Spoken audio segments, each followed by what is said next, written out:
अगला अध्याय, शिव पूजन की विधि।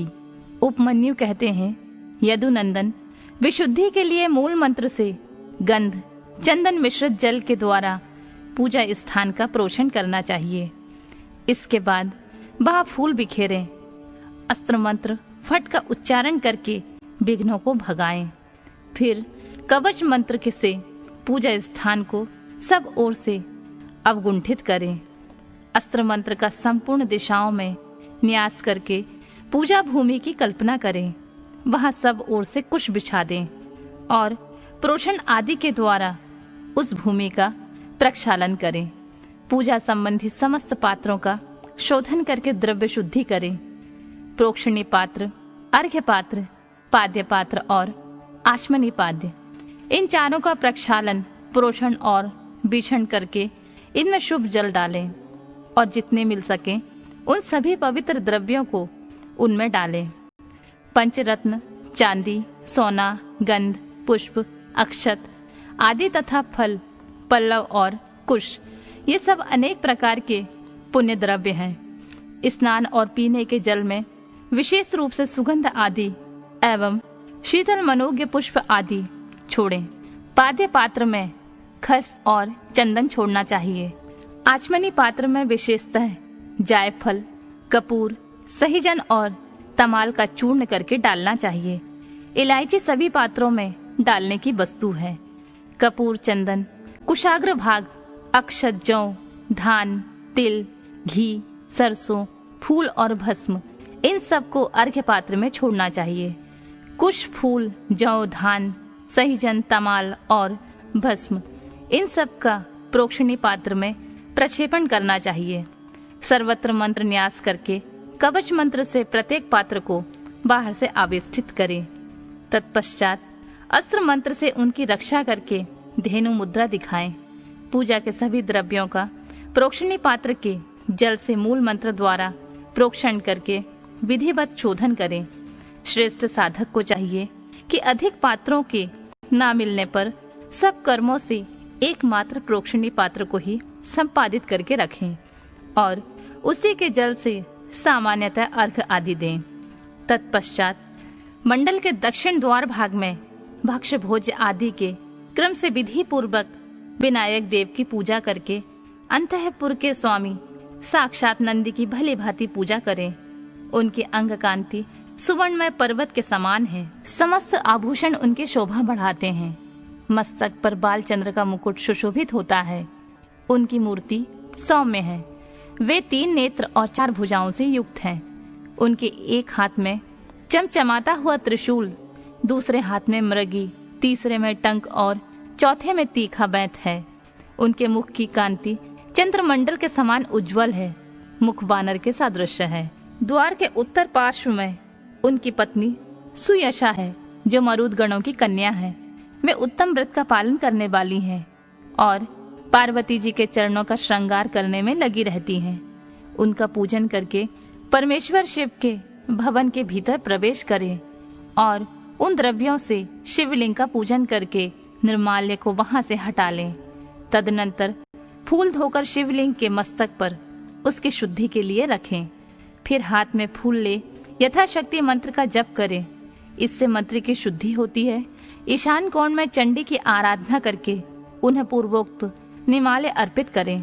तत्पश्चात इष्ट देव के लिए आसन की कल्पना करें। क्रमशः आधार आदि का ध्यान करें। कल्याणमयी आधार शक्ति भूतल पर विराजमान है और उनकी अंग कांति श्याम है। इस प्रकार उनके स्वरूप का चिंतन करें। उनके ऊपर फन उठाए सर्पाकार अनंत बैठे हैं। जिनकी अंग कांति उज्जवल है, वे 5 फनों से युक्त हैं और आकाश को चाटते हुए से जान पड़ते हैं। अनंत के ऊपर भद्रासन है, जिसके चारों पायों में सिंह की आकृति बनी हुई है। वे चारों पाए क्रमशः धर्म, ज्ञान, वैराग्य और ऐश्वर्य रूप हैं। धर्म नाम वाला पाया आग्नेय कोण में है और उसका रंग सफेद है। ज्ञान नामक पाया नेतृत्व कोण में है, उसका रंग लाल है। वैराग्य वायव्य कोण में है और उसका रंग पीला है तथा ऐश्वर्य ईशान कोण में है और उसका वर्ण श्याम है। अधर्म आदि उस आसन के पूर्वादि भागों में क्रमशः स्थित है, अर्थात अधर्म पूर्व में, अज्ञान दक्षिण में, अवैराग्य पश्चिम में और अतैश्वर्य उत्तर में है। इनके अंग राजावर्त मणि के समान हैं, ऐसी भावना करनी चाहिए। इस भद्रासन को ऊपर से आच्छादित करने वाला श्वेत निर्मल पद्यामय आसन है। अणिमा आदि 8 ऐश्वर्य गुण ही उस कमल के 8 दल हैं। वामदेव आदि रुद्र अपनी वामा आदि शक्तियों के साथ उस कमल के केसर हैं। वे मनोमयी आदि अंतः शक्तियां ही बीज हैं। अपर वैराग्य कर्णिका है, शिव स्वरूप ज्ञान नाल है, शिव धर्म कंद है।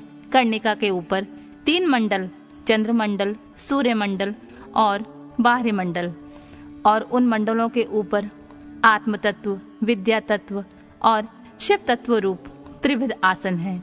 इन सब आसनों के ऊपर विचित्र बिछौने से आच्छादित एक सुखद दिव्य आसन की कल्पना करें, जो शुद्ध विद्या से अत्यंत प्रकाशमान हो। आसन के अनंतर आवाहन, स्थापन, संधि निरोधन, निरीक्षण एवं नमस्कार करें। इन सब के पृथक पृथक मुद्राएं बांधकर दिखाएं।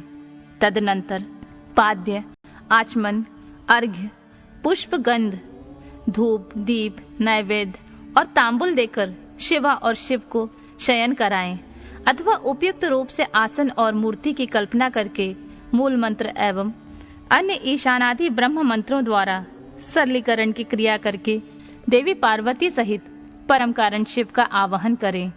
भगवान शिव की अंग कांति शुद्ध स्फटिक के समान उज्जवल है। वे निश्चल अविनाशी, समस्त लोकों के परम कारण, सर्वलोक स्वरूप, सबके बाहर भीतर विद्यमान, सर्वव्यापी, अणु से अणु और महान से भी महान हैं। भक्तों को अनायासी दर्शन देते हैं। सबके ईश्वर एवं अव्यय हैं। ब्रह्मा, इंद्र, विष्णु तथा रुद्र आदि देवताओं के लिए भी अगोचर हैं। संपूर्ण वेदों के सार तत्व हैं। विद्वानों की दृष्टि पथ में नहीं आते हैं। आदि, मध्य और अंत से रहित, भवरोग से ग्रस्त प्राणियों के लिए औषध रूप हैं। शिव तत्व के रूप में विख्यात हैं और सबका कल्याण करने के लिए जगत में सुस्थिर शिवलिंग के रूप में विद्यमान हैं। ऐसी भावना करके भक्ति भाव से गंध, धूप, दीप, पुष्प और नैवेद्य, इन 5 उपचारों द्वारा उत्तम शिवलिंग का पूजन करें। परमात्मा महेश्वर शिव की लिंगमयी मूर्ति के स्नान काल में जय जयकार आदि शब्द और मंत्र पाठ करें।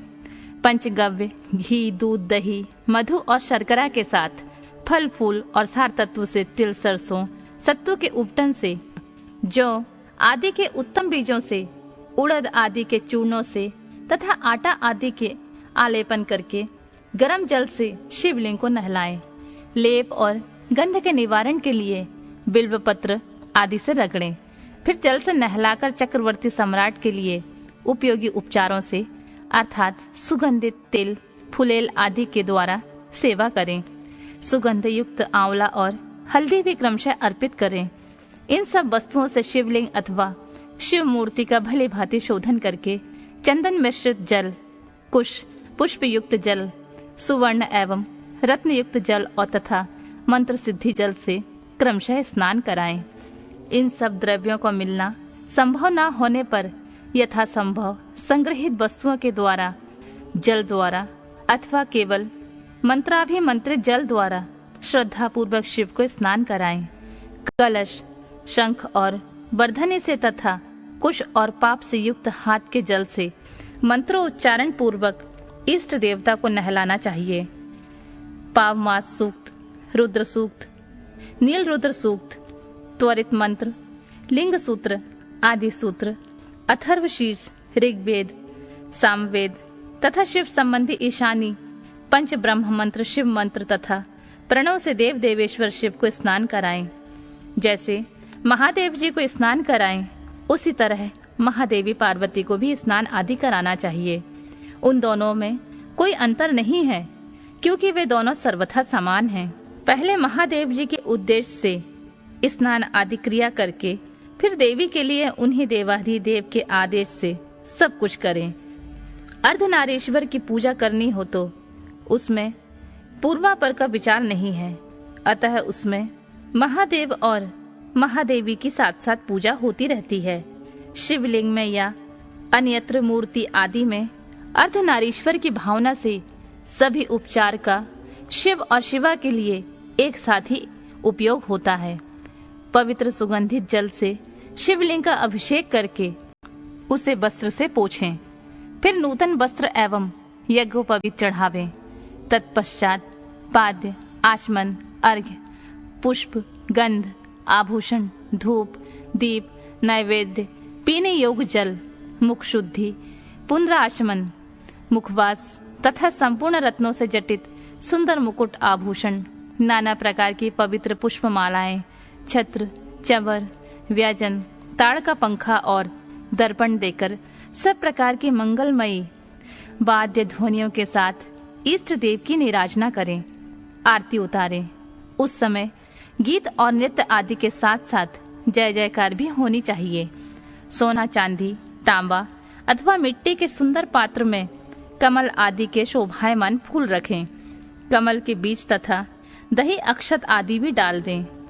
त्रिशूल, शंख, 2 कमल, शंख विशेष, सूखे गोबर की आग, श्रीवत्स, स्वास्तिक, दर्पण, वज्र तथा अग्नि आदि से चिन्हित पात्र में 8 दीपक रखें।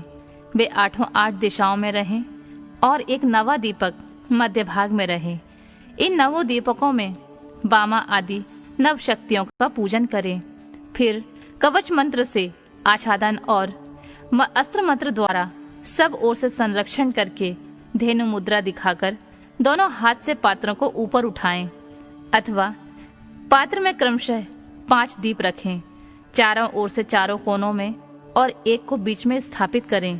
तत्पश्चात उस पात्र को उठाकर शिवलिंग या शिव मूर्ति आदि के ऊपर क्रमशः 3 बार प्रदक्षिण क्रम से घुमाएं और मूल मंत्र का उच्चारण करते रहें। तदनंतर मस्तक पर अर्घ्य और सुगंधित भस्म चढ़ाएं। फिर पुष्पांजलि देकर उपहार निवेदन करें। इसके बाद जल देकर आचमन कराएं। फिर सुगंधित द्रव्यों से युक्त 5 तांबूल भेंट करें। तत्पश्चात प्रोक्षणीय पदार्थों का प्रोक्षण करके नृत्य और गीत का आयोजन करें। लिंग या मूर्ति आदि में शिव तथा पार्वती का चिंतन करते हुए यथाशक्ति शिव मंत्र का जप करें। जप के पश्चात प्रदक्षिणा, नमस्कार, स्तुति पाठ, आत्मसमर्पण तथा कार्य का विनय पूर्वक विज्ञापन करें।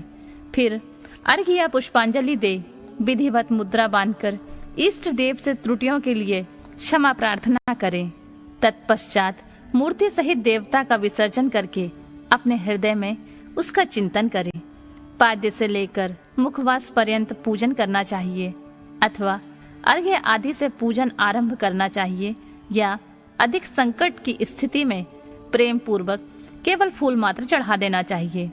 प्रेम पूर्वक फूल मात्र चढ़ा देने से ही परम धर्म का संपादन हो जाता है। जब तक प्राण रहे शिव का पूजन किए बिना भोजन ना करें।